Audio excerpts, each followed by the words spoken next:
بسم اللہ الرحمن الرحیم۔ حضور اقدس صلی اللہ علیہ وسلم نے ارشاد فرمایا کہ جو لوگ سب سے پہلے جنت میں داخل ہوں گے ان کے چہرے ایسے روشن ہوں گے جیسے 14ویں رات کا چاند روشن ہوتا ہے۔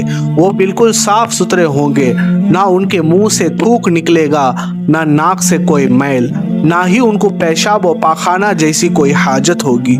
ان کے برتن سونے کے ہوں گے اور کنگھے سونے اور چاندی کے ہوں گے۔ ان کے پسینے کی خوشبو مشک سے بھی بڑھ کر ہوگی۔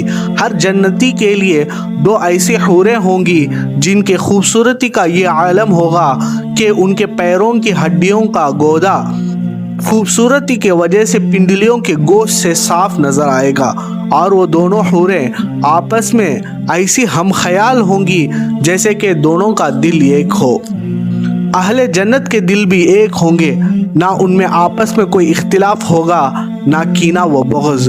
وہ صبح و شام اللہ رب العالمین کی حمد و تسبیح بیان کرتے رہیں گے۔